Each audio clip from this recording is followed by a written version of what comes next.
Today's episode is brought to you by Street Books, Portland's community street library serving people who live outside and at the margins. Street Books offers books, reading glasses, information, and survival supplies to library patrons on the streets. They believe in the transformative capacity of books, both for the individual and the collective. Books offer access to ideas, education, and liberation. As Street Books marks its 15th year in operation, you're invited to join a movement of writers who believe in the power of literature and want to ensure access to good books for library patrons living outside in Portland, Oregon. Join writers like Omar El-Akkad, Stephen King, Karen Russell, Dave Eggers, and many others by visiting streetbooks.org/writers. Today's episode is also brought to you by Rob Makaisa Colgate's debut poetry collection, Hardly Creatures, a powerful and beautifully written exploration and recognition of disability, access, and intimacy. Taking the form, visually and metaphorically, of an accessible art museum, Hardly Creatures takes readers through 9 sections that act as gallery rooms, shepherding them through the radiance and mess of the disability community. In the words of Chen Chen, "Never before have I experienced a book of poems that cares this firmly and boldly, this inventively and fully for its communities and for its reader." Playing with pop culture allusions, social media posts, and the infinite possibilities within queer love and deep friendships, these poems have what Jane Wang calls radical realness. Reaching out and offering inventive, heartfelt insights, Hardly Creatures is a celebration of the disability community told through the lens of a visionary new voice in poetry. Hardly Creatures is out May 20th from Tin House and available for pre-order now. One thing that is centered in Madeleine Thien's new book and in our conversation are the lives of 3 writers writing in times of utter calamity and disaster.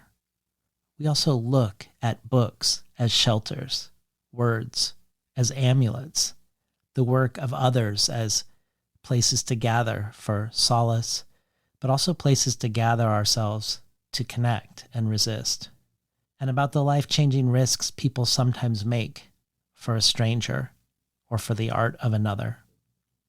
I think about the way Maddie's book is also about friendships across space and time, between the living, but also between the living and the dead, when I think of her contribution to the bonus audio archive. A goosebump-inducing reading of a poem by Gareth Evans called "Hold Everything Dear," a poem that Evans wrote for John Berger. Maddie's voice, Evans' words, addressed together to John Berger, the gesture of his life, and the work within which we still gather. More and more I've been sharing with supporters little islands of audio that feel like life rafts. Past guest Melanie Raytone recently wrote a poem as a response to listening to the most recent conversation with Ellen Siksu called "I Love You and We Will Die," which she read for us.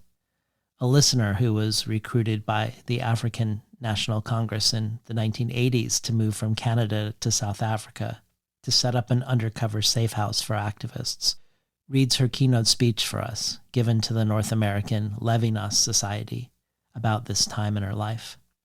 And Maddie's reading feels like one more node of solace and grace and connection and gathering.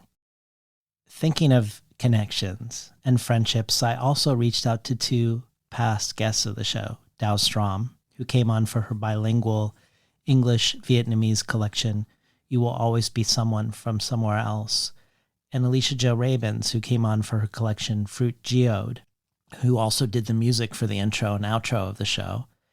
When I discovered that these 2 writers, songwriters and musicians, had connected when sharing a panel at the Portland Book Festival, and that they have since collaborated together, putting out the EP Wild Nights, and they've contributed a demo track from that album and another track that is on the album itself to the bonus archive.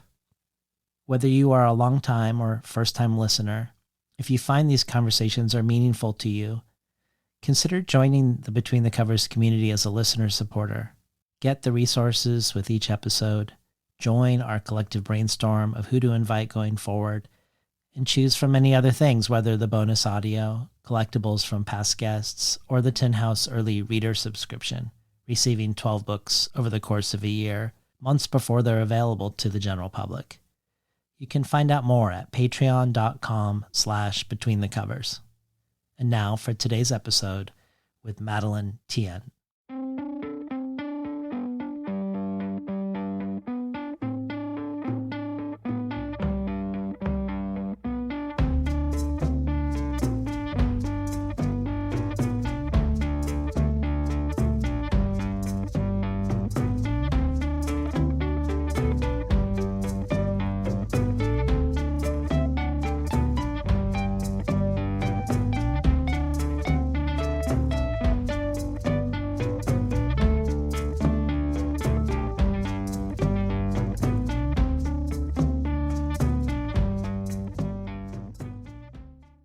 Good morning and welcome to Between the Covers. I'm David Naiman, your host.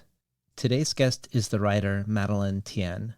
Thien studied contemporary dance at Simon Fraser University and earned an MFA in creative writing from the University of British Columbia. In 2001, her debut short story collection, Simple Recipes, won many accolades, from the Emerging Writers Award from the Asian Canadian Writers Workshop to the Ethel Wilson Fiction Prize for the best work of fiction by a British Columbian resident over the past year. Her debut novel, Certainty, explored the secrets held by the protagonist's father from his childhood in Japanese-occupied Borneo during World War II. Certainty was a finalist for the Kiriyama Prize, an international award given to books about the Pacific Rim and South Asia. Her 2011 novel, Dogs at the Perimeter, set in both Cambodia under the Khmer Rouge and in present-day Montreal, was shortlisted for Berlin's International Literature Prize and won the Frankfurt Book Fair's Literatur Prize. Thien's last novel, 2016's Do Not Say We Have Nothing, followed two successive generations of an extended family in China, those that lived through Mao's Cultural Revolution, and their children who became the students protesting in Tiananmen Square. Do Not Say We Have Nothing became a #1 national bestseller, a finalist for the Booker Prize, shortlisted for the Rathbones Folio Prize, the Bailey's Women's Prize for Fiction, and winner of both the Giller Prize and the Governor General's Literary Award. Thien's fiction has appeared everywhere from The New Yorker to Granta to the Penguin Book of Canadian Short Stories to the New Anthology of Canadian Literature. She was also the librettist for the opera Chinatown, created with composer Alice Ping-Yi Ho and translator Paul Yi. Her criticism, essays, and multimedia work has engaged with everything from human rights to literary politics to state surveillance to music, poetry, visual art, and more. She's taught literature and fiction in Canada, Hong Kong, Germany, Nigeria, Zimbabwe, and Singapore. And from 2018 to 2024, she was a professor of English at Brooklyn College, the City University of New York. Madeleine Thien is here today to talk about her much-anticipated new novel, her first since Do Not Say We Have Nothing, called The Book of Records. Claire Massoud says of the book, rich, ambitious, and utterly engrossing, The Book of Records is at once a Borgesian meditation on time's overlapping folds and a complex moving feat of human storytelling. Author and journalist Xin Ran adds, a symphony of time, memory, and human resilience. Thien reminds us that art and ideas are often born in the margins, in the spaces where survival is a daily act of courage. Her writing compels us to reflect on our shared histories and the silent sacrifices made by those who dared to dream beyond their circumstances. As I read, I was reminded of a Tibetan proverb, the wind never forgets the mountain. Thien's work, like the wind, gathers the stories of those who might otherwise be forgotten, breathing life into them and anchoring them firmly in our collective consciousness. This is a book that challenges, comforts, and inspires, a testament to Thien's extraordinary gift for storytelling. Finally, Maza Mengiste says, "The Book of Records is a tale of exile and loss, of reinvention and longing, but most of all, it is a gifted writer's uncompromising vision of a world where the imagination has the ability to transform the rules of existence and provide new mercies to those most vulnerable. Transportative, gripping, and tender, the Book of Records has come to us at a moment when we need it most. How lucky we are." Welcome to Between the Covers, Madeleine Thien. Thank you, David. It's really a joy to be here. Well, first I just need to say that while I've been anticipating talking to you for years now, I also have sort of felt accompanied by you during that time as I watched you in conversation with Adania Shibli as part of my preparation to talk to her for the first time, or you talking to her for a second time along with Layli Longsoldier in a 3-part conversation, and me watching it in preparation for my second conversation with Adania along with Dion Brand in our own 3-part conversation, or for this conversation watching you with another Between the Covers guest, Elliot Weinberger, who's a huge influence on my own writing. So first I just wanted to say how grateful I am that we are now talking not only through other writers who we share an admiration for, but face to face. Yes, that moves me a lot. I mean, I think those particular conversations have meant a lot to me. And, you know, you come to so many revelations only through that act of dialogue. I certainly feel that with Adania and Elliot, with Dion, with other writers, so many of the writers you've spoken to. Well, it feels important to spend some time with the setting and the circumstance of this novel, both because it's really unusual and because it's so fundamental, I think, to everything that happens as we read. It both feels like a dream space and a space where very real people who are suffering very real things arrive. Nothing is really explained at the beginning, and in the spirit of the mystery of that, as we enter and encounter this in the book, talk to us about both the circumstances of Lena and her father arriving at a building called the Sea, and what they, upon their arrival, understand the sea to be. Mm-hmm. Lena and her father have had to leave their home in the city of Foshan in China. At the time Lena is 7 years old, they leave behind a mother, a brother, and an aunt. And when they arrive at this enclave, which is only supposed to be a way station, a place to touch land for a moment before continuing their journey into the unknown to find a home, her father tells her that these buildings, which seem to wrap through and between one another and over and surround one another, he tells her that this building is made of time. It feels like when they walk in one direction, they end up in the opposite direction, that it's like following the curves of a knot that travels under and through itself. And this is going to be her home for 7 years, a home that she initially thinks is temporary and that becomes in many ways eternal. Well, we have questions for you from others, but unsurprisingly, the vast majority of these questions are about the sea, the buildings that are the sea in some way or another. So the beginning of our time together is going to be awash with the voices of other people, which in a way feels right because Lena and her father enter the sea among many, many other people and their stories.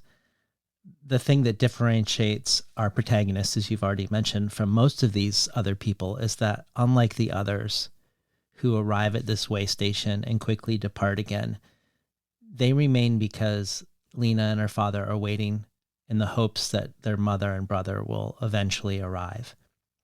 We don't know the details, only that they're from Foshan, China, that hundreds of thousands of kilometers of land have returned to the water, borders have been redrawn, and people have been displaced. We don't know if this is from climate change or from a dam. We don't know if the other people from every corner of the world also displaced, whether these mass movements of people are from war, climate, or natural disaster.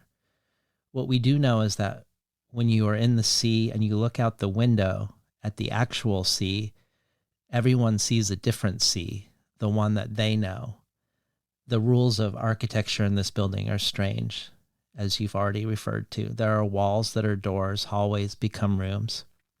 And our first question for you is about this. This question is from the writer Maza Mengiste, whose most recent book, The Shadow King, was shortlisted for the Booker and named a Book of the Year by many places from the New York Times to NPR. Salman Rushdie called it a brilliant novel, lyrically lifting history towards myth. And Marlon James said, The Shadow King is a beautiful and devastating work of women holding together a world ripping itself apart. So here's a question for you from Maza. Maddie, it's such a pleasure to be in conversation with you this way. And thank you to David for inviting me to be a small part of this session. I've been looking forward to it for a long time. Maddie, we were at the Cullman Center together, and I remember vividly your presentation there when you were still working on this book, and you were talking about it with a small audience. You drew a graph of the book, or rather, maybe a picture of how you imagined it would look. It took form without words and only with lines. You were drawing out what you envisioned the book looked like, or maybe it was even this building that your characters lived in. And I kept thinking about this as I read your stunning novel, and what came to mind again and again is this architecture of loss that I think you've created, but it's also something else, maybe a landscape of recovery, some form of shelter that the imagination provides for us. The word mercy kept coming up for me while reading your novel, and it was impossible not to think of landscapes of mercy and maybe architectures of rescue, and what our words and imagination might give to those who most need it. I don't know if this is a question as much as a way to begin a conversation that I hope we will continue together one day soon. But Maddie, could you talk a bit about these landscapes of mercy and maybe this sense of shelter and rescue that the imagination seems to provide in your characters? But I also think it is an ethos that you work with. Thank you, Maddie. Thank you, David. Thank you, Maza. It's hard to express it better than Maza has. You know, when I was writing it, when I was drawing those lines, when you're writing a novel, at least for me writing this one, you're sitting in the sea. You can't leave for one reason or another. And you're there to be with the people who come and the people who will depart, the people who come and never depart. I did think of it as a shelter. There's a Du Fu poem where during the horrific civil war that he lives through in the 8th century, where he says he wishes he could build a mansion of 10,000 rooms, and whoever would need shelter could find a rest there, a place there, a place to breathe again. And I did think of the sea as that. Initially it gives refuge to Lena and her father, but because it becomes their home, she also becomes the one who gives shelter, conversation, exchange, dialogue. She's so willing to talk to everyone who passes through, to make friends with everyone, even though she knows in a day or two they'll depart. I think the sea was a way, even in catastrophic times, to ask what it means to love the world. And I think Lena's deepest struggle is to love the world that seems that it has taken from her what she holds most dear, which is her lost family. Do you think there's a difference between, or an importance, because I do, between, say, Dufu's mansion of 10,000 rooms and the fact that this refuge, this sanctuary, or this architecture of mercy is a way station? Like, I think of a mansion as like something solid and permanent. I mean, it isn't, but you feel something Yes. important about finding transience within something transient somehow. Yes. Perhaps when I read the Dufu poem, I might not have thought of it in the sort of opulence, or even something so firm. I think you're right, though, that this is a floating world. This is a temporary home that is itself returning to nature. Parts of the sea are no longer habitable. Parts of it can't be found again, I think. Once one has seen it once and leaves, it may not be there the next day. It's a beautiful question, because I think in the back of my mind I also thought the sea itself was a way station for the sea. It is all those buildings that for a moment gave shelter, all those rooms, all those not even physical places, but encounters, relations that give shelter before they dissolve back into movement, change, having to leave something behind. In a way, everything in the novel is on one level maybe a refuge from time, but also a refuge from forgetting, a refuge of care. Yes. Well, even within Maza's spatial and architectural question, I think there is the unspoken subtext of time and the relationship between space and time. And as you said, the buildings themselves, according to the father, are made of time. Most of the arrivals, they depart quickly, but our protagonists are waylaid for years within this space-time building, which makes me think of a presentation you gave a decade ago at Simon Fraser University with Rawi Haj on arrival, the description of which says, if the world is in a constant state of motion, expansion, and collapse, then all arrivals are a moving rest, a hesitation in motion. Arrival is never passive, it is not neutral, and it is never innocent for those who arrive or those who are preceded. Arrival could be imagined as the continuous evolution of the self, a form of renewal or reinvention. We seek it out, anticipating an ending. But what of those who never intended to arrive? As Italo Calvino writes, but how have I managed to arrive when I have not yet left? And I also think of the Walter Benjamin line later in this book. History is the time of now perforated with fragments of redemption. So we have two questions for you about time and or space-time.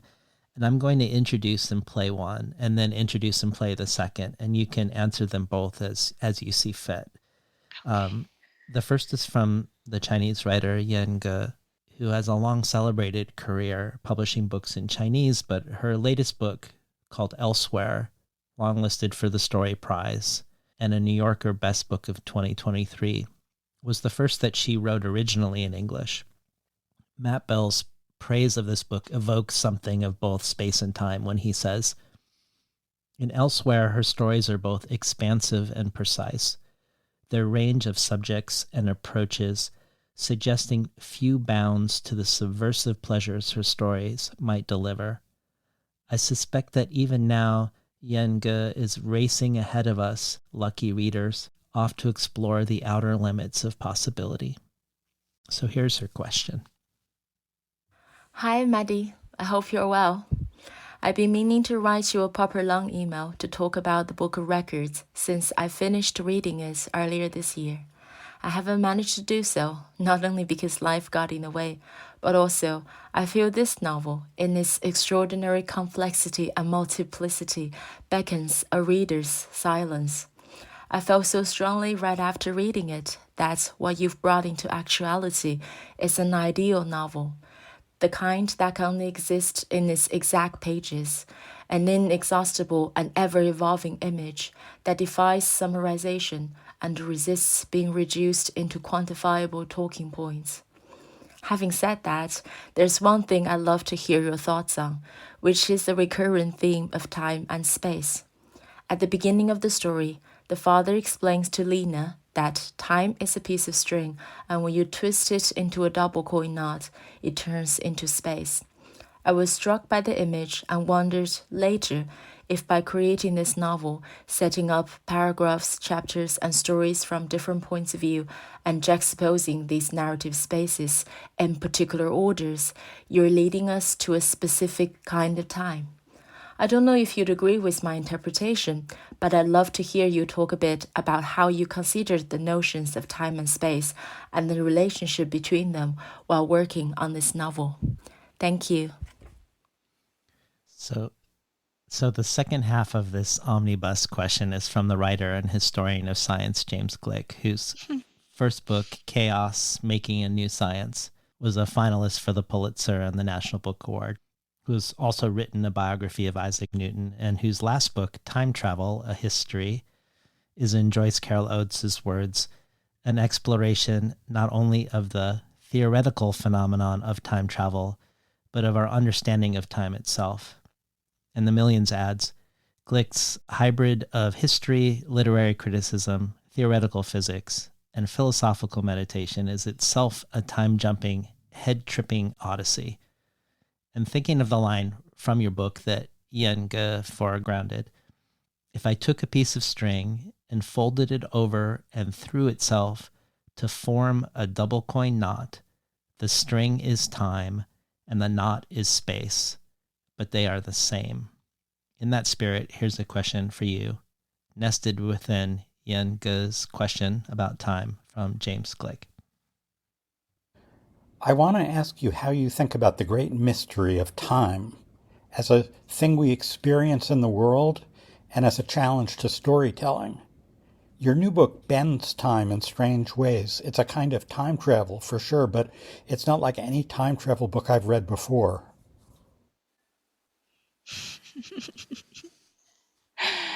Wow, it's so wonderful to hear their voices. It's really hard not to be emotional, actually. You can be emotional. Yes, it's happening.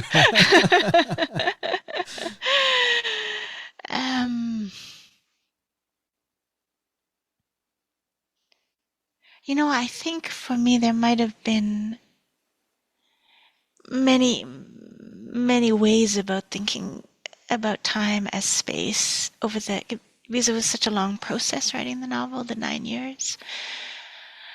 Different things happened, along the way of writing it, and one of those was being at the bedside of two people who meant the world to me as they left this world. One was my father. My mother had passed away years earlier, and she had died away from home. And my father, I was at his bedside through the last weeks of his life and right at the end. And my best friend, Idang Trong, who passed away when she was 41. And her husband and her cousin and I were at her bedside for those last 10 days. And I think in those last weeks, when you have the privilege and the heartache of accompanying someone through the passage or to the door of the passage, time is something else entirely. It's a universe there. It's endless. It's infinite. It surrounds you. It is your sense that the person you love is made of time and is being returned to another time, and an infinite time. And you have this feeling of the vessel that each of us is. And I think when I was through the years of writing the book, the building, the people, the histories that merge and come together and break apart. It was to, in a way, to pay tribute to these many scales of time that we carry, and the way that it lengthens and folds, the way a tiny moment can seem to encapsulate more than we can ever face. And in some ways, in writing the novel, there was the consolation of that each person who passes through for a moment, who talks to Lena for, a few moments or a few hours or for 7 years, they are all these pieces of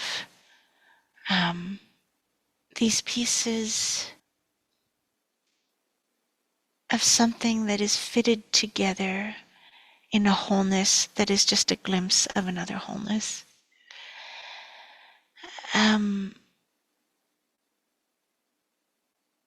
In a way, we could almost say that in the novel, time and space don't necessarily bend or change. It's just that it's vast, and we're always moving through it, and it's always moving through us. And I think, it meant a lot to me to be able to spend so many years just thinking about the way we hold things and place them within other things, and then within other things, and then within other things. Well, to stay with that, and also to stay one more moment with these three questions and questioners about space and time. In one interview about your father passing, you mentioned that one of the last things he wanted was to go home, and that was impossible to do. And I'm thinking about Yenge's notion of your book being an ideal book, and you're saying that you envision the sea, the building, as a refuge for the sea, the ocean, and also the sea is right next to the sea, and this question of representation. I guess I wanted to ask a question about home. I mean, because in a way I wonder if the ideal book is a home, and if something about going home isn't about geography. I think this is really true. I think you sort of named something that is very much what the novel desires. Because Lena will not go back. Her father will not go back. It may not exist anymore. And yet, maybe I wanted to find the part of home that as we make it, we understand what it means to make belonging, and not just for ourselves. And I think as a writer, sometimes we search for it in language, also knowing that that's a tenuous ship to set sail on. Because it's, when we make language, we're really entrusting it to another. It is something we're conveying, but also something whose meaning we have to let go of, in a sense, as it's received, as it's heard, as another also steps into that small boat.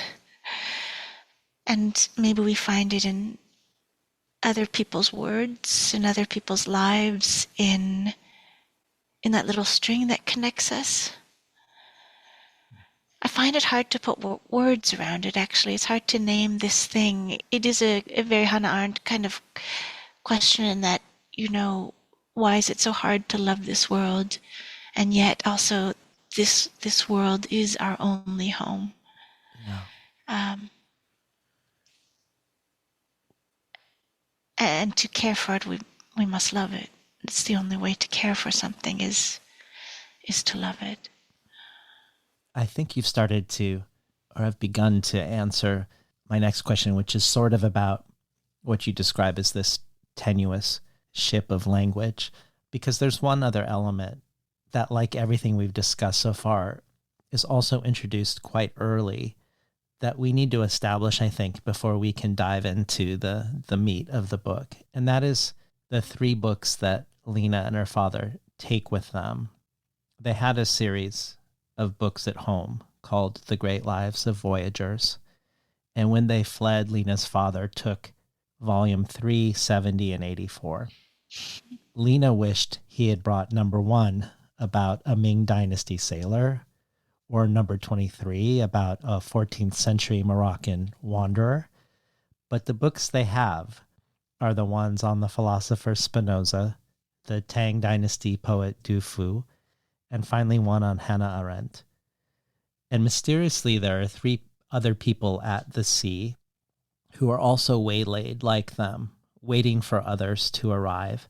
And each is a sort of contemporary avatar or channel of these 3 historical figures.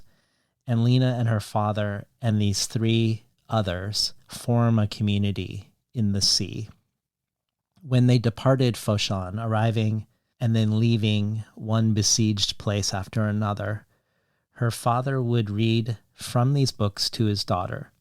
But at the sea, she discovers as she reads the books themselves for the first time, that her father made things up as he read to her to extend and prolong the story.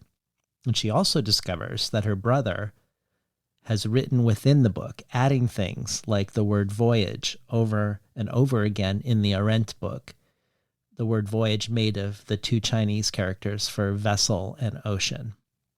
So 2 family members have already interjected in some way or another, altering the story.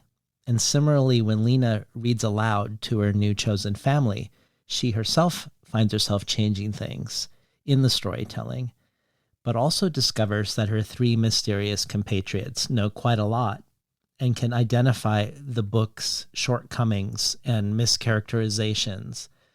And then they themselves tell the quote-unquote real story of the person within the book. So much like the buildings of the sea, the essence of the book, and perhaps even the essence of the selfhood of these historical figures, is not confined within the architecture of the codex of a book, or perhaps even the form of a human body.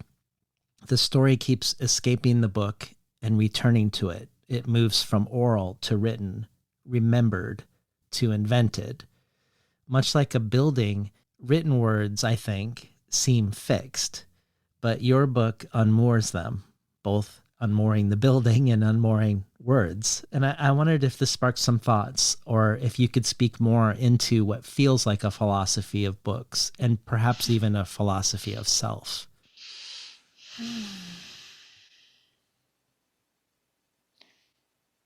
There's so many layers to your question. And interestingly, layers to my memory in terms of the way these layers came to be in the novel. Because maybe one of the effects of writing something over such a long time is you're constantly erasing and leaving traces and then building it up again and erasing and retelling. I had always been interested in this gift that our parents give us. If we are, again, sorrowfully but fortunate enough to be able to walk them towards an ending, their ending, they leave us the wholeness of their lives, the pattern of their lives, a large part of it of which we have no knowledge because we're born only partway through their lives. But I've often thought about that patterning that my parents in some ways entrusted to us, their children, in that they wanted both to give us an example and to set us on an entirely new course. And also they wanted us to remember, but they wanted us to forget. And they wanted us to know them deeply. And they wanted to be seen by us, but in another way they know that they'll always be a mystery to us. I think that relationship with this gift they gave me of who they were has probably found itself found its way into this novel in the ways that Lena tries to tell the story of her father, or the stories are told to her and she retains, of the lives of figures from history. She receives them in book form, but they come alive in the retelling and the reimagining and the effort to remember and the necessity of forgetting. That's where they're really alive. And she's aware too, I think, and it's possibly something that stretches across my books. I'm always drawn to the storyteller who's not visible, and that we only know by the choices they're making, by the things they're forgetting, by the moments where they hesitate, by the ways they reconfigure things. I think the idea of knowing someone by the way in which they tell the story of another has always felt to me like a deep intimacy. Well, it's not a surprise that this book is a decade in the making, given that for most of the book we are in the worlds of Spinoza, Dufour, and Arendt, deeply enmeshed in your vividly rendered portrayal of three entirely distinct and different historical time periods and settings. It's really an amazing feat. But let's start with Spinoza. And I'm hoping you'll paint for us the picture of Spinoza's Amsterdam, maybe place it in history a little bit for us, what the moment historically of his life would be like in that city in that time, and how his family came to be there in the first place. Because it seems like an unusually dynamic place where, for instance, you say that in the neighborhood Spinoza lived, you'd hear chatter in Portuguese, prayers in Hebrew, poems in Spanish, and jokes in Dutch. So this is Amsterdam of the early 17th century. It is what is often called the Dutch Golden Age. It's the Netherlands that has colonies. It's the Netherlands in which a tremendous amount of wealth is being extracted from elsewhere and passing through these ports and sold elsewhere. Spinoza's family is Jewish. They had to flee Portugal. His mother tongue is Portuguese. I believe his father first goes to France and then down into the Netherlands. They live in the Jewish community of Amsterdam. Spinoza is, I believe, most biographical accounts believe he was a very pious child and young man, very learned, extremely intelligent, full of questions. We know not a tremendous amount about this time in his life. We do know that first his mother died when he was still a young child, and then within a fairly short time period, his older brother, his older sister, and his father and his stepmother all died. And Baruch Spinoza buried them all and then was the guardian for our two younger siblings. We know that sometime around these years, when he was still in his early 20s, he was excommunicated. And yes. Shall we stop there? No, yes. well, let's yes. Stop there for a second, because I want to return to that and ask you to stay with the excommunication for a moment in a little bit. But let me ask you a more abstract question about you and Spinoza versus a biographical one. Because I think what I'm going to ask you, at least on the surface, feels like a simple question. What is it about Spinoza that you love and that attracts you to him, either as a person or as a thinker? But actually, even having read the book, I don't think I could guess what your answer is going to be.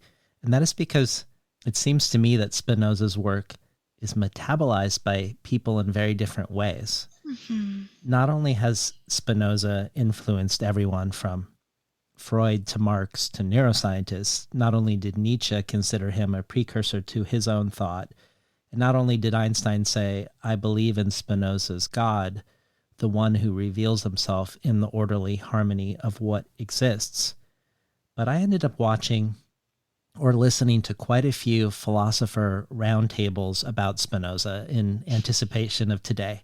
And the thing that amazed me the most was how little these purported experts agreed upon how to frame him, even in what would seem like basic ways. They debated whether he was a materialist or not, whether he was a pantheist or an atheist. One roundtable agreed there was nothing mystical about him at all, that he was a rationalist, but another talk was entirely framing him as a mystic.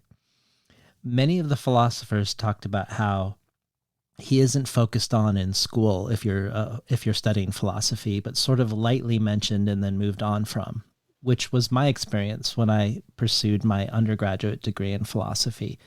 We read the very beginning of the Ethics, but then spent way more time and attention and detail on Kant, Descartes, Hume, Locke, and others. I had no idea whether that was unique to my program or not, but it sounds like it echoed the way these philosophers described their own educations.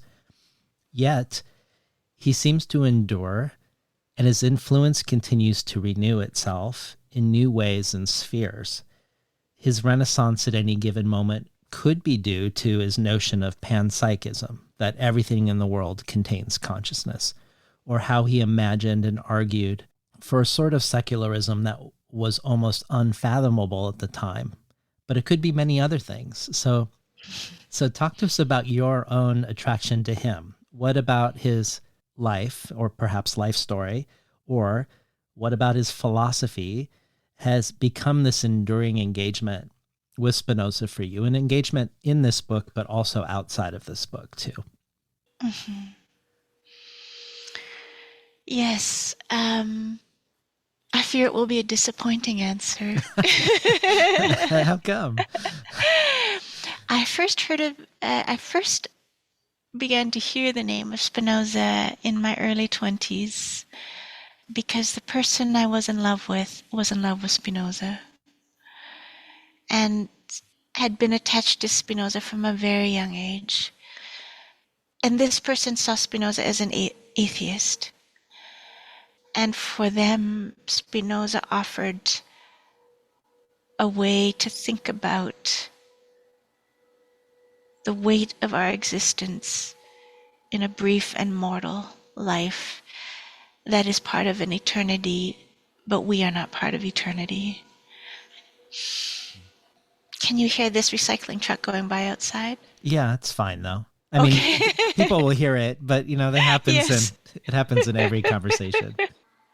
Do you know why it's making me pause? Is because I feel like as I'm talking about Spinoza, this truck is saying, that's not correct. That's not correct. That's not... Okay. And then I lived in the Netherlands. I strangely felt the presence of Spinoza. And it opened up this curiosity for me about him. So I just started to gather Spinoza things over the years. I never had any idea that I would one day write about him in this way. But his books, his letters, especially ethics, his book Ethics, I just kept coming back to. It's a very, very difficult book. And in some ways, on first glance, it's very opaque. It's written in this geometric style. There's propositions and axioms and scholia and all kinds of things. And yet, in the proof that he's trying to make about the eternal and the mortal and the nature of God or the nature of nature, on the one hand, there was the part of me that was working through the philosophy, and on the other hand, there was the part of me that kept thinking, who is this person for whom these questions were so crucial, that he spent his life looking for the method to transmit a way for us to know the very rare truths that are so precious and that should be available to all of us. As much as the philosophy, I was interested in the person who devoted their life to trying to find a way to communicate something he felt could bring us.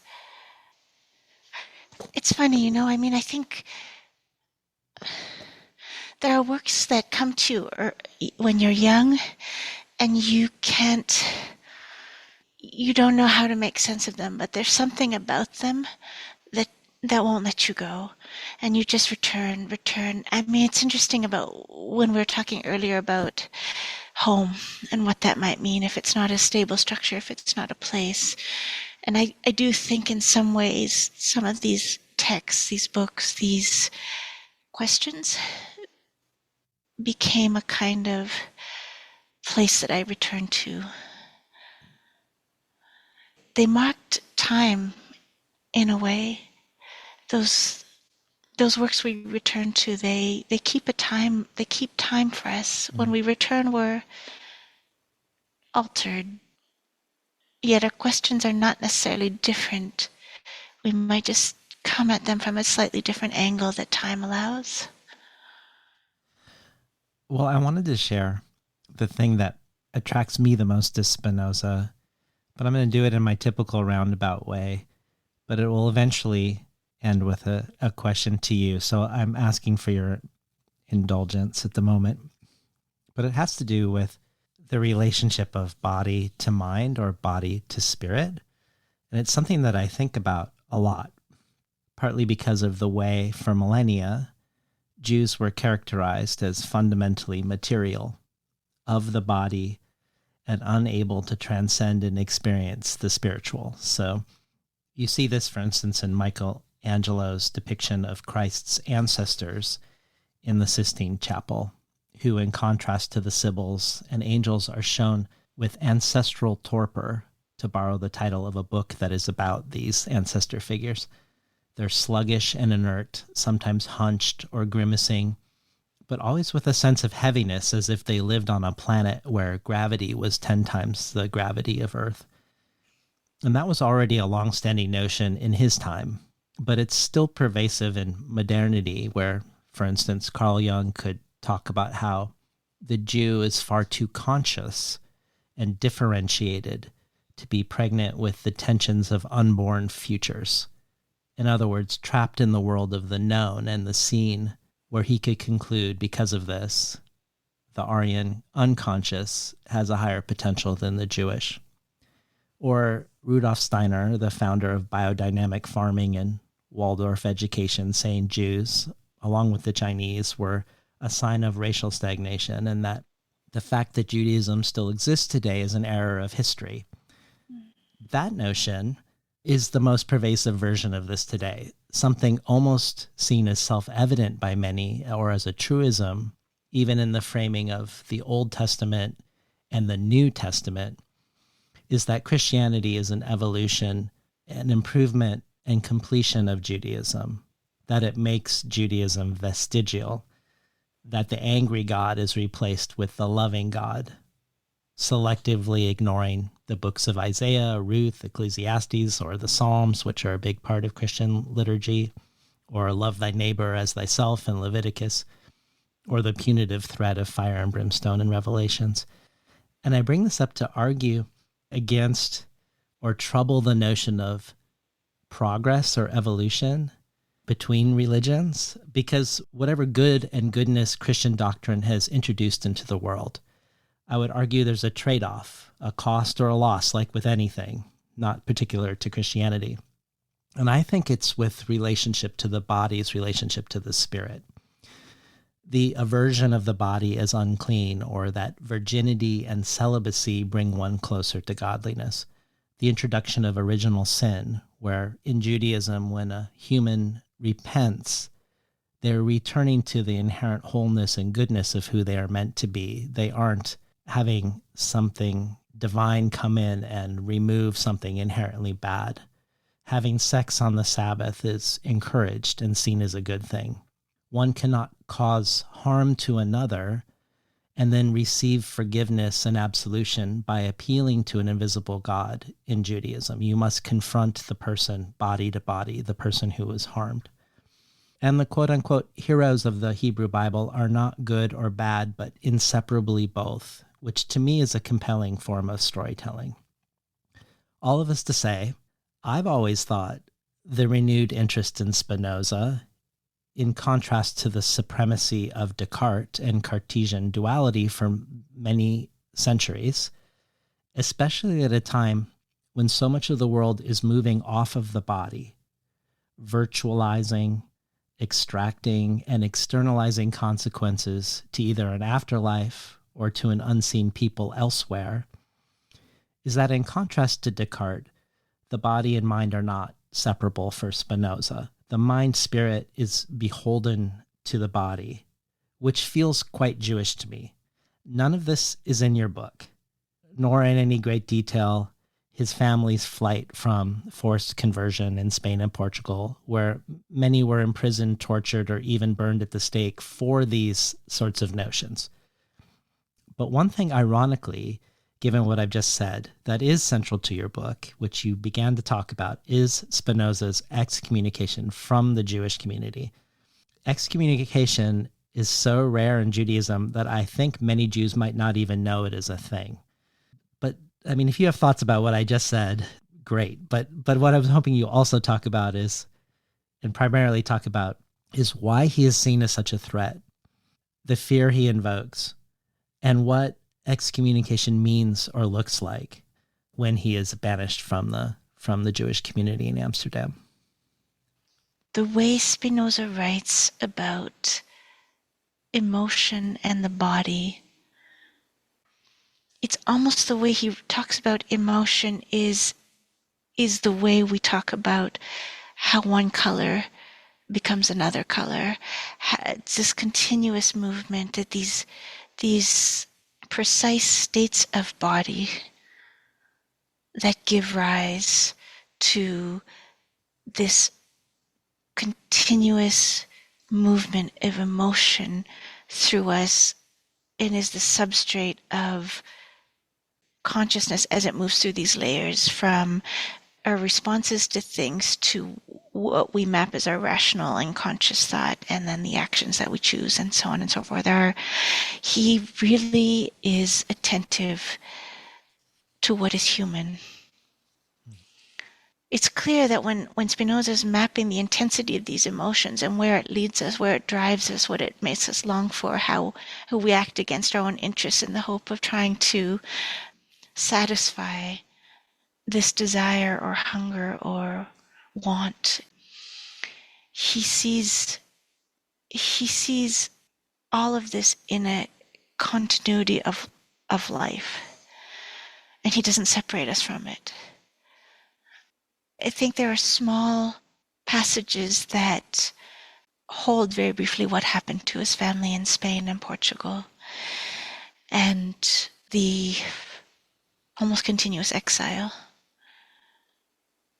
And then to come directly to your question, I think that is in a way the threat that Spinoza posed, is that as a young man he began to believe that the holy books are the stories that men tell, that the Bible is one of these books, that these are fictions, that God is not as we imagined him, that even the kinds of hierarchies and order that a God above would generate, if you take out what holds that hierarchy together, you begin to envision another way in which we are in relation to God, our nature, and to each other. And this, I think, for the community was frightening in the sense that, yes, he was a heretic in their midst, but he was a heretic in a Christian country as well.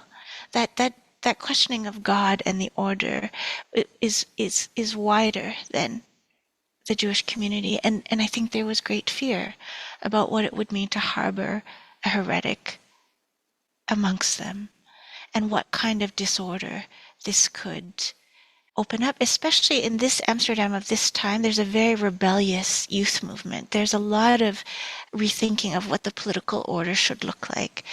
So I think it taps into many things very deeply connected to anxiety about the safety of the community in Amsterdam. Yes. Yeah. You have this wonderful essay called Spinoza's Rooms that can be found in an anthology called The Gifts of Reading.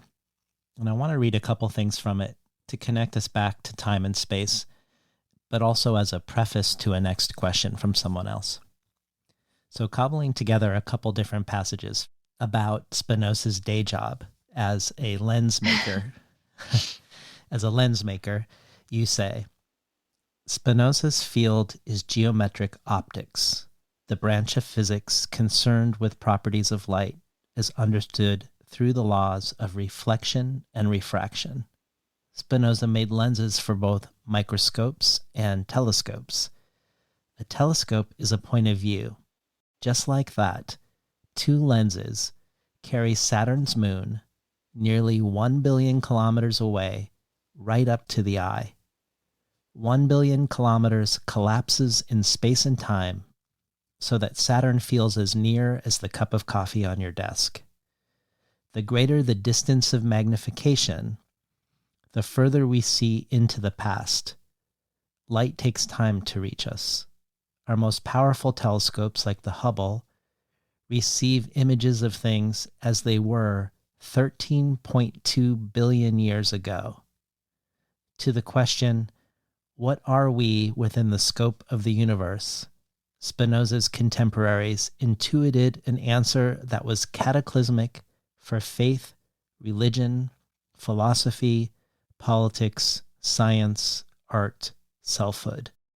For in the end, writes Pascal, what is a man as regards nature? Nothing compared to the infinite, everything compared to nothingness, a medium between nothing and the all, infinitely distant from understanding the extremes.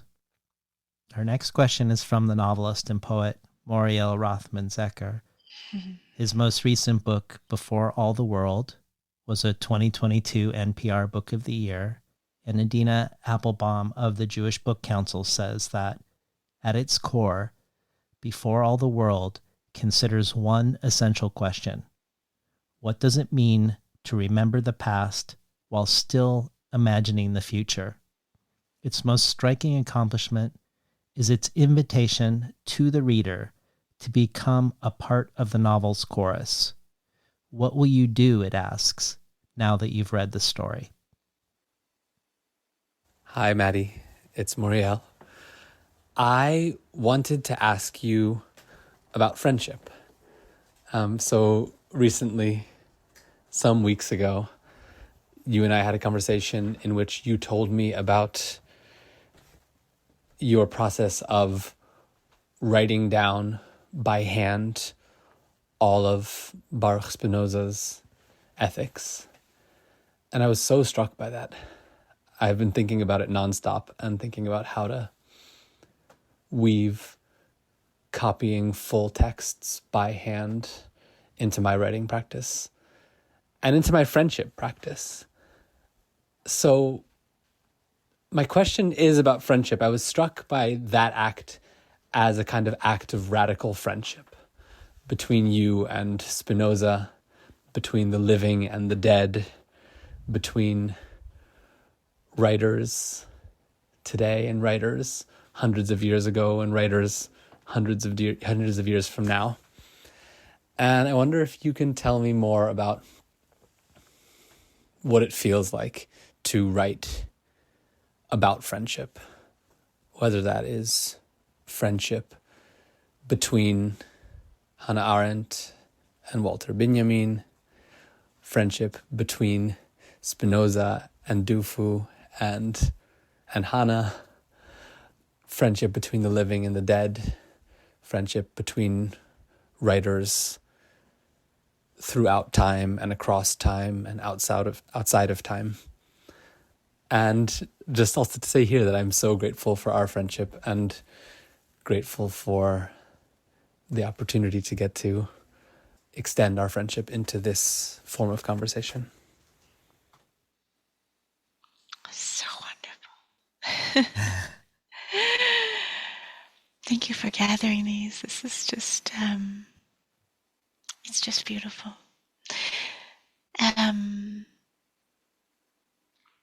You know, I didn't know this when I started writing, but as the novel filled in its pieces or sort of went on its journey, it did become clear that friendship becomes this most powerful act of love and courage and resistance. It's certainly true when I placed all the stories side by side, or as they began to weave through each other, that it became clear that all of them are at times, many times, sometimes, saved by another.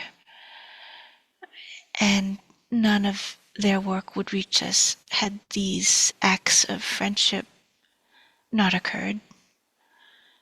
And Maury asked about that idea of friendship across the centuries between the living and the dead. I was always struck by Hannah Arendt writing about Rahel Varnhagen and saying she was my best friend, even though she had died 100 years ago before her. And I've often felt these with the three figures who were moving around in the sea, that they were amazed that we wanted to sit with them, even if we didn't always agree with them, even if we might have quite serious critiques of some of their ideas. But even then, the desire to value the teacher, to value the teaching, and to understand what it was that each of us might be looking for each time we sit with a text, with a person, with another human being. I only really feel like I was with Spinoza when I, over many months, copied out ethics. I understood then the way the geometry would work on a person's mind, that it is such a step-by-step process, that text. One thing really must be understood before one moves to the next proposition. One has to draw the angles of the triangle and the measurements and understand what a triangle is before one can begin to constellate it with other things. And that's very much how ethics works. It is this seed that everything that it contains is in it from its first axioms, its first propositions, and you can kind of unfold them and see how that all works. But to go back to friendship, I think the joys of this novel are in those relationships. They're in the casual conversations, the fleeting conversations, the chance encounters, the person who steps in to save the life of a complete stranger, the person who knows the visa that is being handed to them is probably forged, and they return it to that person and tell them to go on with their journey and to continue. The 1,000 little things that people do, a piece of bread, a bag of figs, a job, shelter on the road. I thought I was writing about historical figures, philosophers and poets who had meant a lot to me, but I found that I was writing about the worlds that gave them shelter. Given that Moriel brings up this activity of copying, I want to ask you about the book's title and about the notion of a book of records.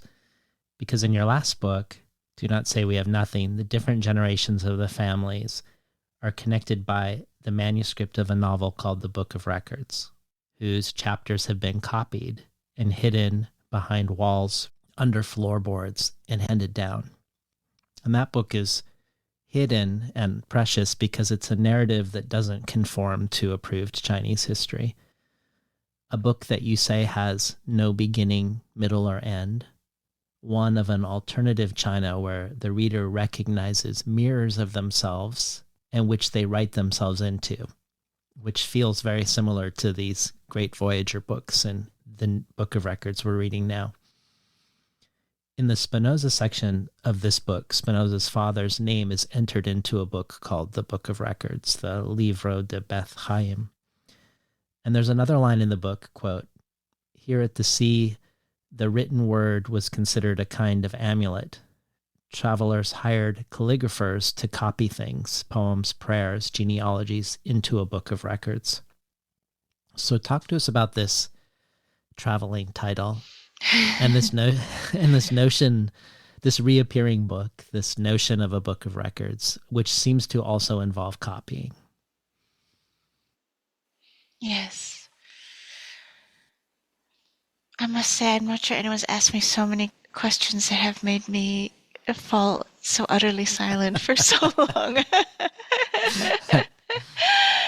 There's one interview that I left most of the silence in, and it's with Teju Cole. And everyone comments on that conversation because I normally just remove the silences, but your silences are like his silences. They're full. You can just feel the thinking and the thoughts and the feelings. Yes, it's like the question has to sit with me. It's working its way through me.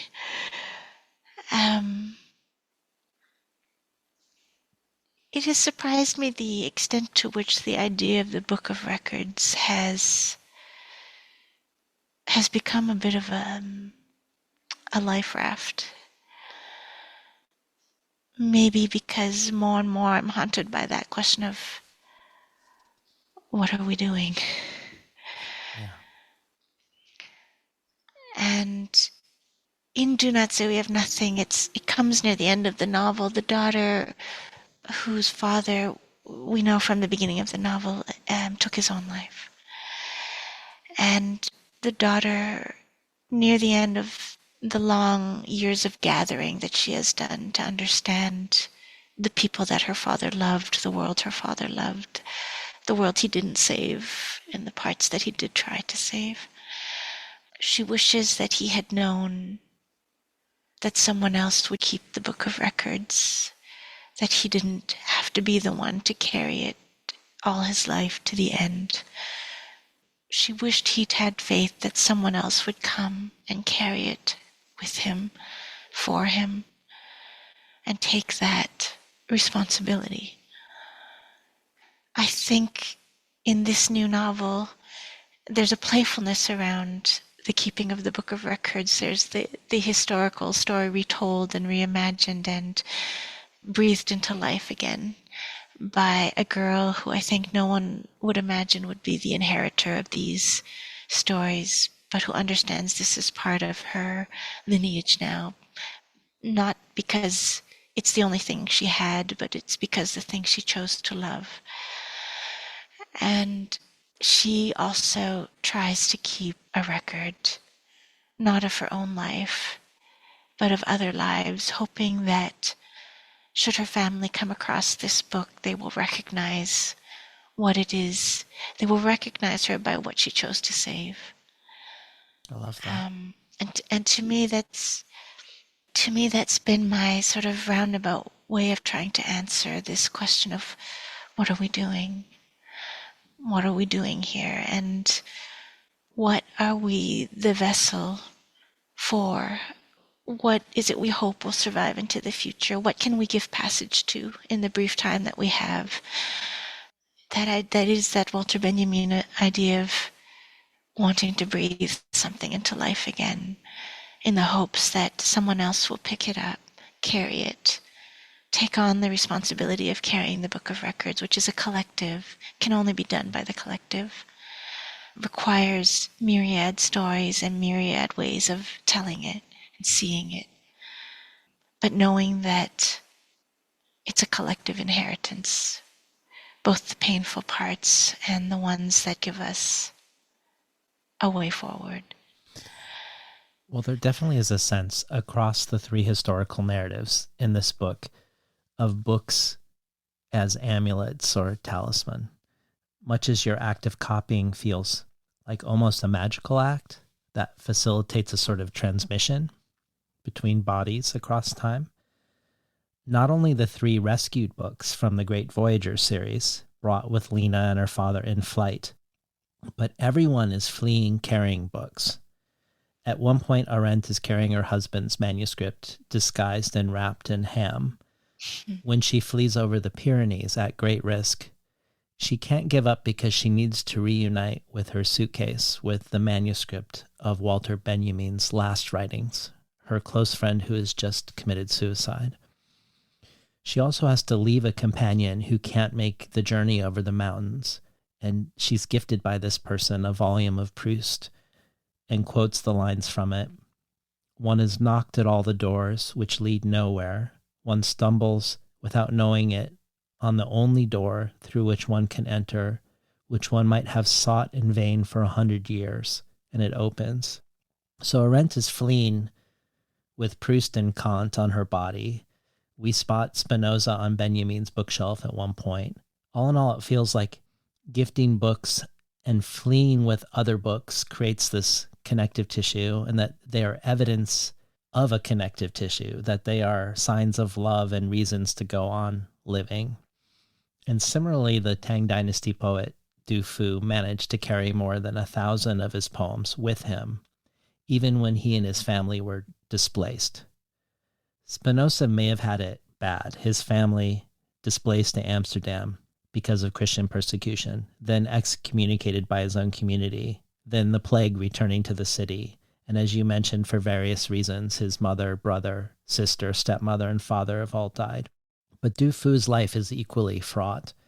His own child dies of starvation. He lacks status, can't find a job. The major anthologies ignore him.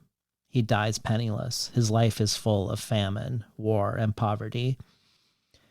And yet some say his status today in Chinese literature is similar to that of Shakespeare in the Anglophone world. So I was hoping you could talk to us about the China of his day, the catastrophic civil war that within 7 years caused 2/3 of the population of China to be killed, disappeared, or displaced. And also talk to us about why you choose Du Fu versus other poets, whether a contemporary like Li Bai, who you've written about elsewhere, or a poet from another era in China entirely. What is it about his poems or his life story that made you want to center him specifically? He was another person whose work just accompanied me for decades, that I kept returning to, almost like the tide keeps bringing you back. I think that's how it felt, returning to the works of these 3 and others, but certainly these 3. And where I write about him here, it's in the years leading up to the Civil War, when he's lived most of his life already, but the greater part of his poems, I believe 2/3, will be written in the years of the war. And those are the poems for which we know him best. But I think I wanted to write about an empire which seemed at the height of its power, of its cultural production, of its wealth, of its sophistication and cosmopolitanism, that was stretching its borders farther and farther, and is in fact at the precipice of the abyss. I wanted to write about this erudite, brilliant poet who only wants to serve the government, who believes that's his function, who believes that's where he can do his greatest good, who believes that this is how he fits in to a harmonious system. And then in the course of his life, even though he's probably one of the most meticulous, rigorous, in terms of form, in terms of his poetry, in the forms that he was using, he's extremely rigorous and precise. And yet he's writing very much about the very everyday. He writes about places he visits, getting drunk, spending time with friends, the little antics of his small children, missing his wife, things he's growing in his garden. It's wonderful. And somehow through the rigorous form of the poetry, he invests everything with both familiar meatiness and life, and something that becomes increasingly transcendent. And it's happening all at once. He sees and he records the utter collapse of his world. And he spends decades trying to go home, and he never does. He felt to me like someone who was speaking to us from the future, someone who wanted to believe that goodness could come from the order in which he came of age, while also watching as that order consumed itself in corruption, in being filled by, it comes up in the book again about people who don't seem to believe in the reality of the world, who seem to see the world as a plaything for various interests, and then who will pay the price when chaos ensues. Well, leaping forward to the China of the contemporary moment of the novel, whether that's modern China, future China, imagined China, there's a section where we get to glimpse the circumstances of why Lena and her father are together, but not with her mother or brother. And to talk about it would be a spoiler, but it does connect to longstanding interests of yours when engaging with China and Cambodia in your past books that I think we could talk about more generally. For instance, when you were in Mumbai 5 years ago, you talked about your longstanding interest in communism in Asia, and also in utopian societies as a site of violence. And as an aside, you mentioned in that talk about how Mao was a good poet and famous for all the books that he carried with him on the Long March. You also talk about how the Khmer Rouge wanted to do in 4 years what Mao did in 30. At the National Library of Australia in 2017, you talked about how allegiance is not supposed to be to the family, but to the state. That the family unit is seen as a threat because of this. And that when you were young, you were willing to sacrifice for the collective and for ideals, and that your books on Cambodia and on China were grappling with your own idealism. And you talk of your interest in how these ideologies that require sacrifice for a just society become so remarkably unjust. And you talk about one of the cities in Calvino's invisible cities, that is the just city. And yet this just city contains a seed of unjustness that is growing and growing. And yet within that unjust city, there is a just seed growing and growing. So creating this endless double helix. And you pose the question, is it the human condition that our goodness and our violence are intertwined? So thinking of this and bringing us to the contemporary moment, talk to us about, if not how this question manifests in the Book of Records specifically, about your current thoughts and questions in this realm around this mystery about how societies with their purported ideals, including what you just described about the Tang dynasty, the goodness of the order, and then the self-consuming nature of what happens that can bring about unspeakable violences that might be unrecognizable from the purported ideals of the people committing them. Yes, I think when I was writing about Cambodia, particularly the Khmer Rouge years, it's what totalitarianism requires, which is, what Hannah Arendt described as loneliness, rootlessness, atomization. We have to be cut off from one another. And, probably Cambodia has shaped so much of my thinking, both in what happened and the way it's been remembered or not remembered. Of course, it was, called, quote unquote, the sideshow of the Vietnam War.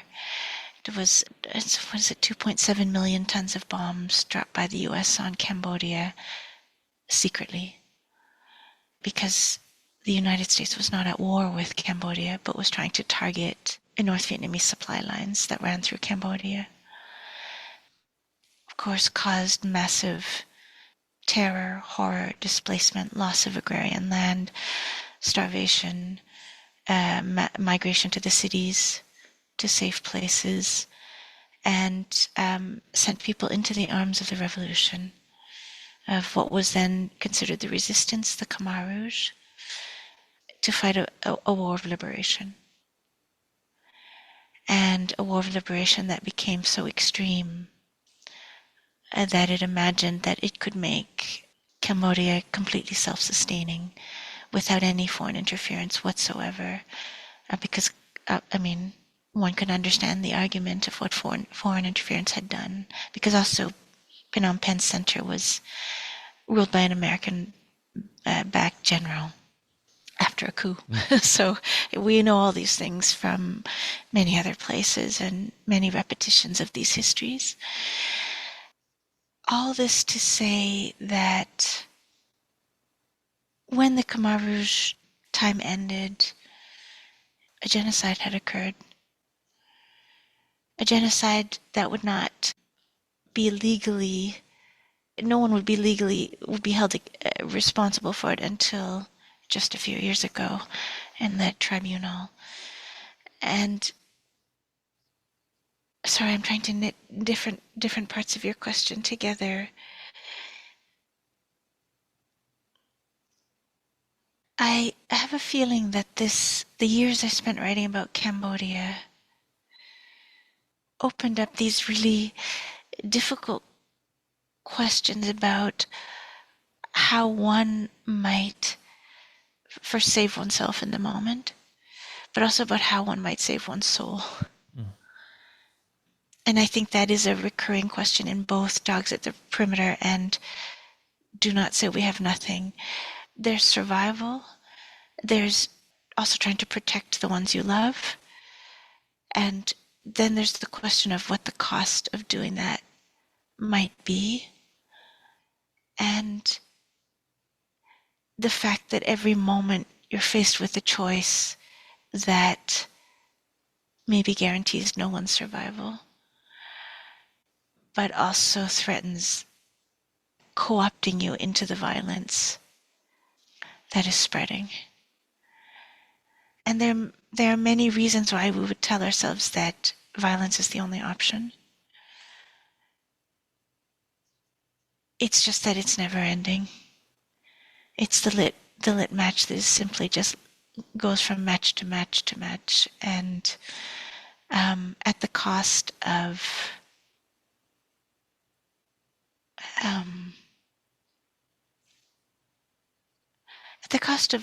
the things that actually make life worth living. Yeah. That one can live with oneself, face oneself.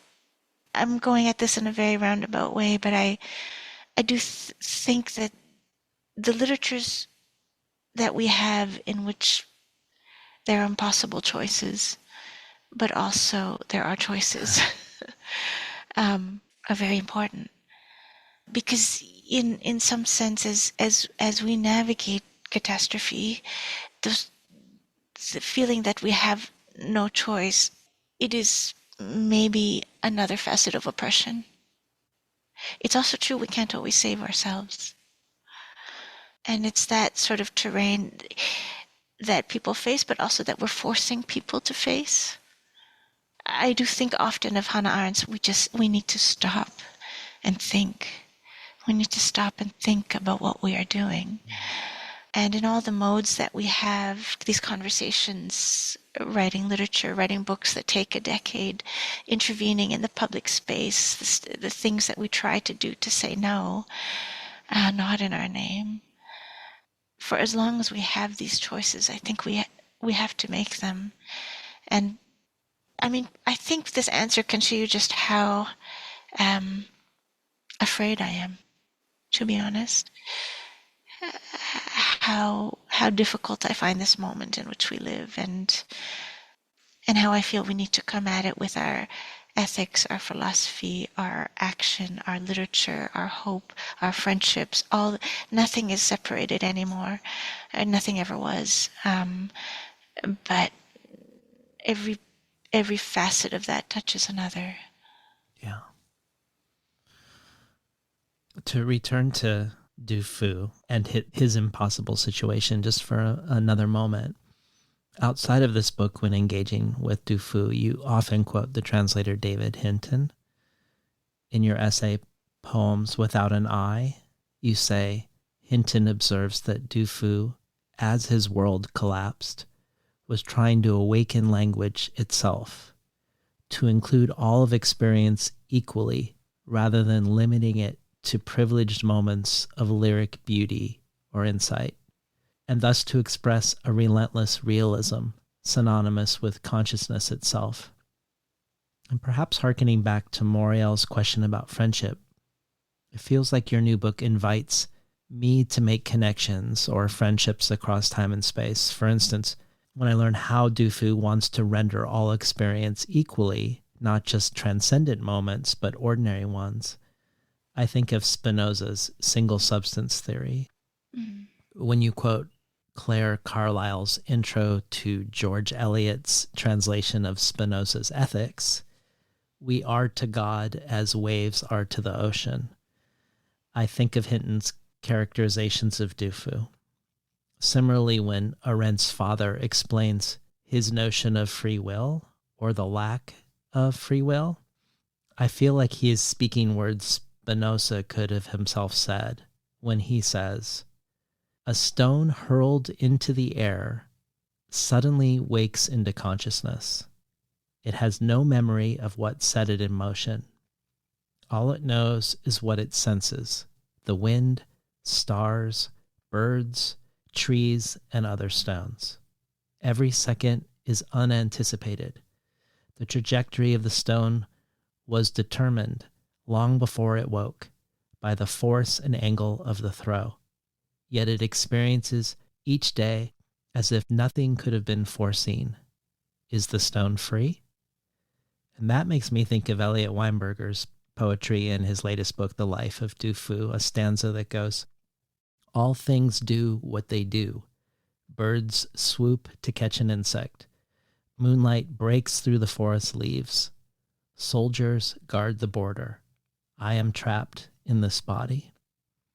And yet, despite the way these different worlds transmogrify into each other, you say in that essay that because of the radical differences between Chinese and English, that Du Fu's poems are all but untranslatable, even as you name and love multiple translations of him. And one of the translators you name then later takes issue with your characterization in a post that he does. And you, in the comments section of his post, hold your ground. You argue that you see translation as an art, as a creative act. And like all art, it involves an untranslatability of the thing it is engaged with, that you weren't arguing that the endeavor wasn't of value, but of the opposite. And in that spirit, I want to ask you about research and the imagination. The way you render not just Spinoza's inner life, his engagements with Rashi, Maimonides, Descartes, but also him at the pub with little details like how people are smoking tobacco laced with belladonna, and Spinoza working the lathe, grinding lenses, or the thrill and goosebumps of how you bring alive the love affair between Heidegger and Arendt, and her friendship with Benjamin, or her time in prison, or her time on a freight car, or in the Paris velodrome. The book is really miraculous in these moments. On the one hand, I think of the lines in the Spinoza lens section that no action, however small, is minor, that every detail foretells the future. But then I think of a line in a different section: would I prefer to be remembered wrongly if it meant some trace of my life would persist? Could a person and the memory of that person diverge so far that recollection itself becomes a kind of portrayal? And Lena's father saying, the only way to remember is to forget, to let time fill the story up and create it all over again. Or how you've said your most successful novel, your last one, is the least satisfying because the pain is so close to your own origin story. So all of this begs the question of method and process and ethos of leaping through time and space and breathing life into these other figures. And I would love to hear a little bit about research in light of all of this. Yes. In a way, you're the dream reader because of the way you're able to knit across all the pieces, the way you kind of have understood its prismatic structure and hope. And it's true that line that I have distributed to Hannah's father is a Spinoza. That the description of the stone is from a letter that Spinoza writes. I have embellished it a little and added, yes, that is absolutely Spinoza. The research, yes, and this, untranslatability. Wow, there's so much in your question. But the research is directly confronting untranslatability, right? Like, you can know so much and yet know nothing. A fiction writer, I think, in their heart must believe that there are truths that only the imagination can reach. And they're not the only truths. There's many ways for us to find that rare and precious thing. But the thing itself is rare and precious. And the leap of the imagination when one has been grounded in all that one can find of the factual. I think those two things are deeply connected for me. Without the grounding of the immersive research, or just the being with them in their time, it's how I almost think of it. It's only then that the imagination grows from the very real. I sometimes thought of it, yes, definitely as translation, and sometimes as transposing, the way you would move music into another key, or that you would move things up an octave, or into another key. I felt that there was it is the same, but the singer is different. The range of this singer is particular, and so we need to transpose into their key, and it creates other harmonics. And then I think in the end, I was really interested in that idea of how you move three-dimensional, say the night sky, and all that light is coming to us from different times, and two stars beside each other. One may be extremely young, one may be tens of billions of years old, but on the page of the sky, they look as if they're side by side or emitting the same intensity of light. And that translation of the multidimensional into the flat surface of the page, I think, was something I was drawn to take these figures from centuries apart and distant, but to move them into this sheet of paper. That's amazing.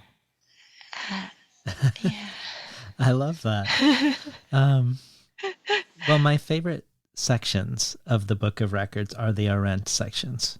And she's the person I think you've written the most about and spoken the most about of the three outside of the book. For instance, writing about her book, Men in Dark Times, you say, "Men in Dark Times remains in me like a corridor branching off to many unlit rooms.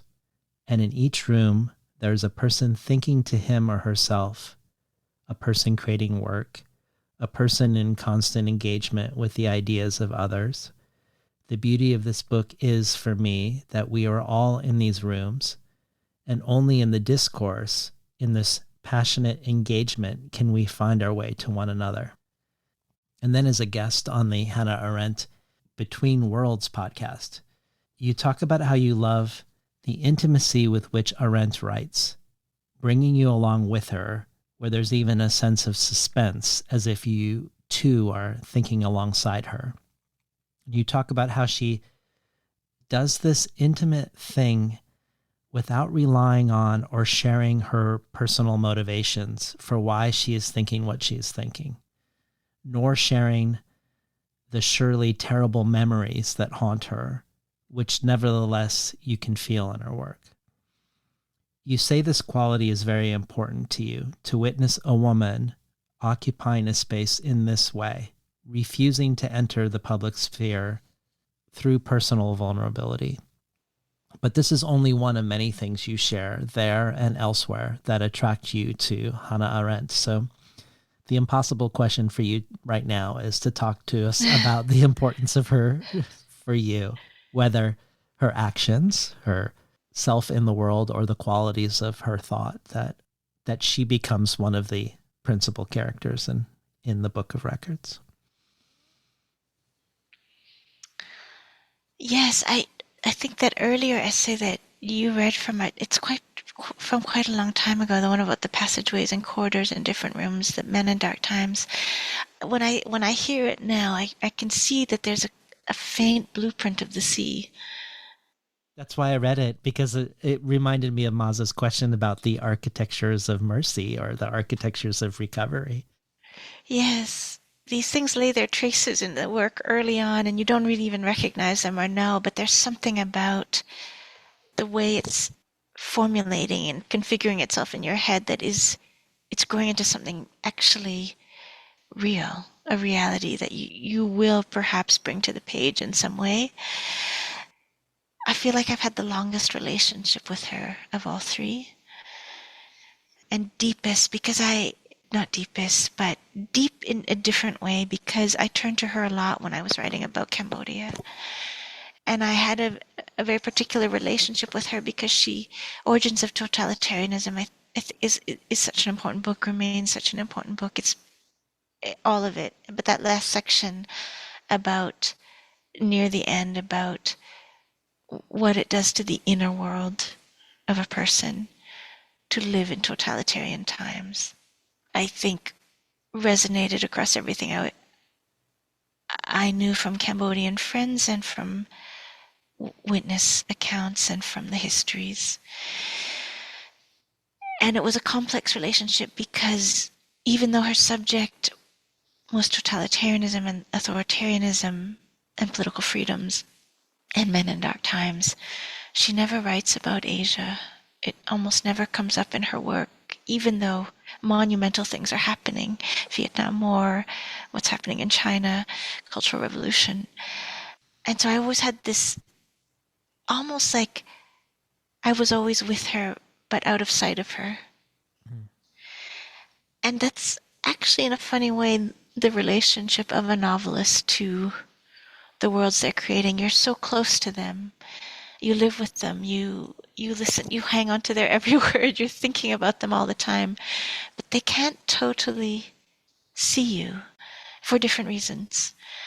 Or you've blended into the environment around them. And so in a way, I felt I had a lot of permission to move into something that I think is a transgression for someone who admires Hannah Arendt so much. She was very private. And she very consciously kept what was private. And yet she herself wrote so incisively and movingly about the lives of others. Little biographical sketches, essays, the biography of Rahel Varnhagen, and so on. The kind of brief answer to your question about I've gone on this long tangent is that because I lived with her writings for so long, her ideas are very alive in me. And I'm kind of aware that in some ways I probably, they are very much embedded in the choices that I make, in the ways I think about what it means to speak in the world, what it means to appear in the world, as she would put it, what it means for poetry to both hold, to create meaning. What is her line? To create meaning without, I used to always have that line at my fingertips. It's something lines of creating meaning without making it rigid, without deadening it, I think is what she's moving towards saying, but also how the poet can fail the moment. The poet can fail to see and contribute to obscuring what needs to be seen. She judges, but she also thinks a lot about what it means to judge. And she also, I think, accepts judgment.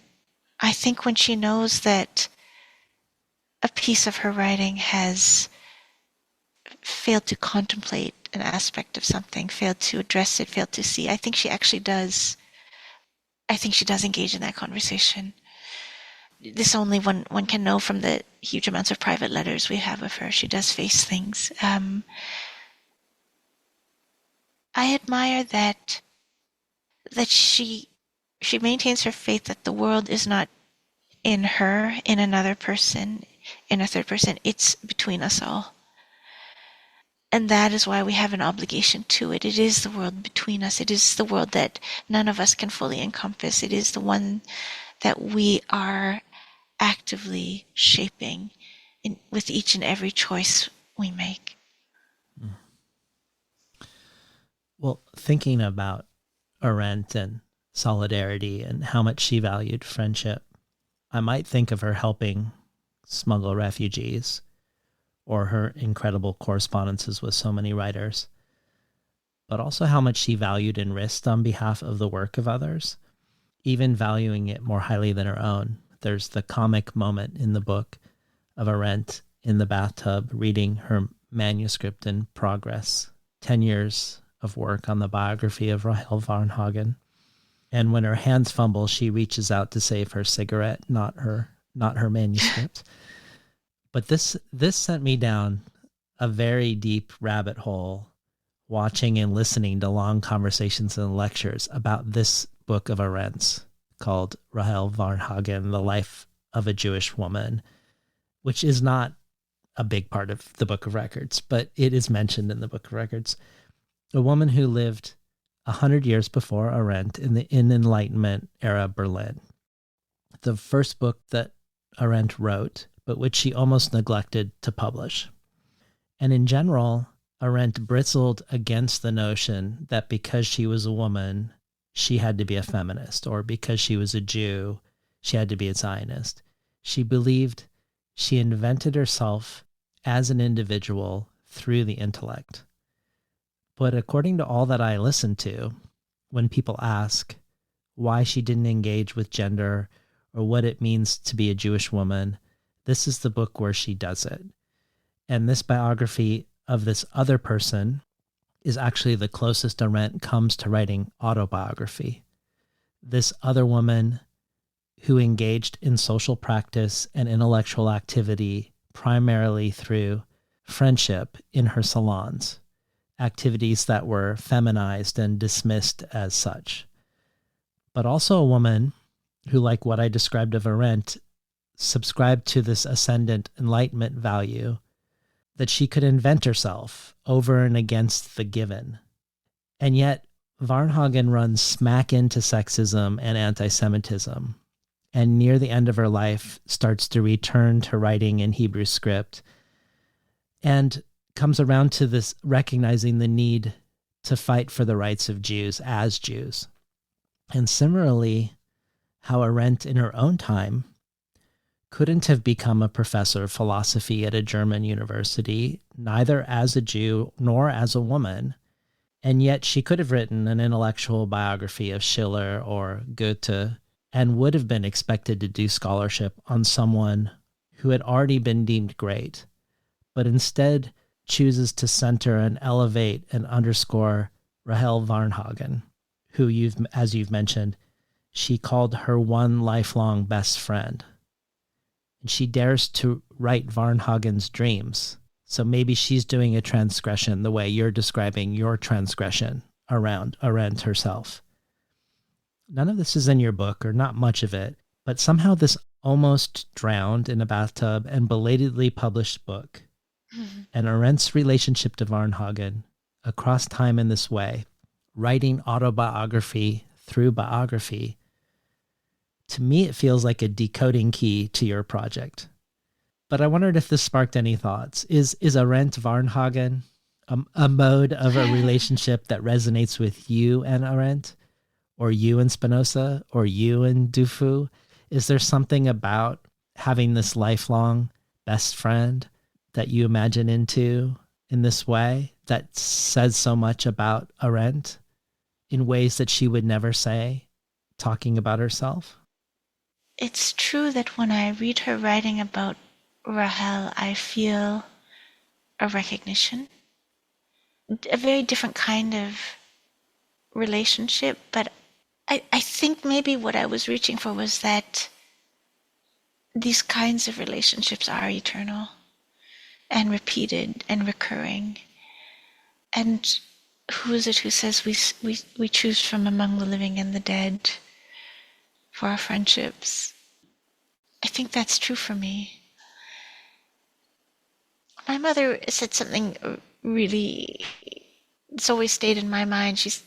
She passed away the year after I published my first book, but when she read it, it was a collection of short stories. She described it as, no, this was my sister. My mother said something different. My sister described the book as, she knew it was fiction. She knew that I had created many things, but she said it is a bit like looking into a shadowed mirror and seeing pieces that you recognize, pieces of your own reflection.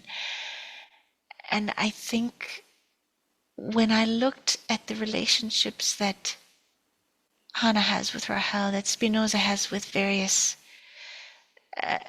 Maimonides and so on, the kind of texts that turn over something in them, that open something in them, or make them recognize something about themselves, even if it's a sideways kind of thing. It's not that they're perfect mirrors. It's that there's some shard in which they can see themselves both simultaneously. There's something powerful about that and shapes us, especially when we meet it when we're young. For me, there was always a consolation that I am treading the path of another. I don't have this desire to be the artist that creates a completely new thing. Actually, partly because I don't believe in that. I believe that we are all working on one book. And it's more like 1,000 books interleaved, That, I think, is where I found a lot of resonance with those relationships. It's also true that with all three, and in particular with Spinoza and Arendt, what we have are their libraries. So in some ways, one of the ways that I got to know them was by reading what they read at particular moments in time. The Proust that Hannah carries, the Simenon that she reads, the Kant that she read when she was 14, these are all droplets of the real that help me understand what was circulating through them in these moments of their lives. With Spinoza, we had the auction list that became available after he died because they auctioned off his library. So we had the full list of every book that Spinoza had, which I found so moving. Yes, I've gone away from your question, but it opened up a lot of moments for me. Well, as a way to bring us to an end, maybe I'll share some of the lines that circulate through me from your book that feel like lifesavers. You've foregrounded these three writers living in times of utter disaster. And of course, it echoes with the many disasters of our time, including looming ones, perhaps. And I think of the line in your book, stories seem like rafts to me. And of course, the epigraph by Buber, I require a thou to become. Becoming I say thou. All actual life is encounter.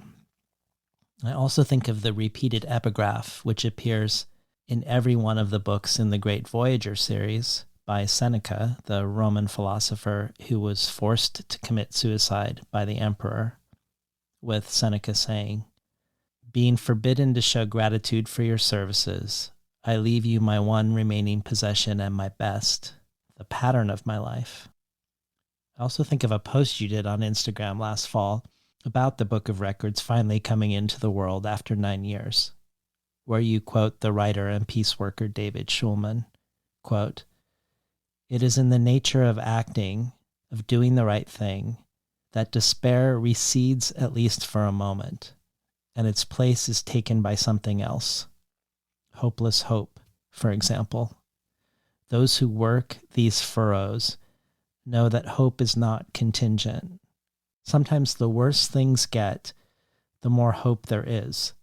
For hope is an act of the deeper self, or the freer part of a person. This is our most fundamental knowledge of ourselves, a movement that sees where we could go. It is hopeless, I say, but not in vain." And you then say, "The Book of Records is very much about hopeless hope and how friendship becomes a homeland." And finally, I'll share the question posed within the book itself. What is a good life? And the answer, flying like a bird and sleeping in a nest. So thank you so much for providing both of these experiences with this book, Maddie, the soaring and the finding a place of solace, and for spending the couple hours with me today. Thank you, David. I'm almost speechless with gratitude. I really thank you for pushing me to think about these things, and for the incredible, generous reading that built from its pieces. It means a lot to me. Yeah, me too. We've been talking today to the writer Madeleine Thien about her latest book, The Book of Records. You've been listening to Between the Covers. I'm David Naiman, your host.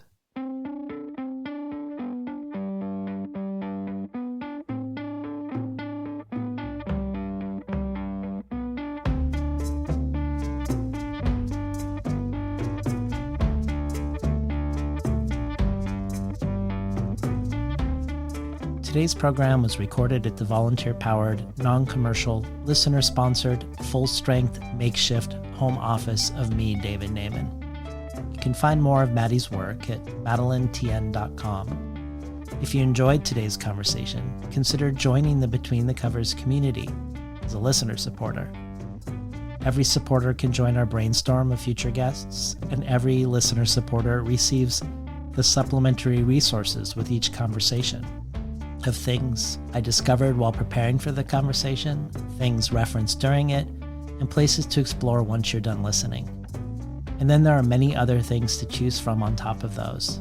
There is the immense and ever-growing bonus audio archive where Maddie reads Gareth Evans' poem, To John Berger, Hold Everything Dear, and Dow Strom and Alicia Jo Rabins share demos and tracks from their new EP, Wild Nights, joining contributions from Dion Brand, Christina Sharp, Leanne Batasamasek-Simpson, Nikki Finney, Natalie Diaz, Isabella Hamad, Layli Long Soldier, Omar El Akkad, and many others.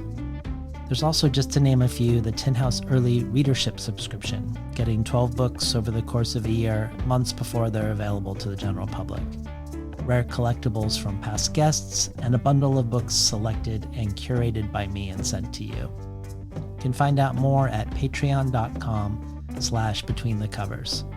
Or if you prefer a one-time donation, you can do so by PayPal at tinhouse.com/support.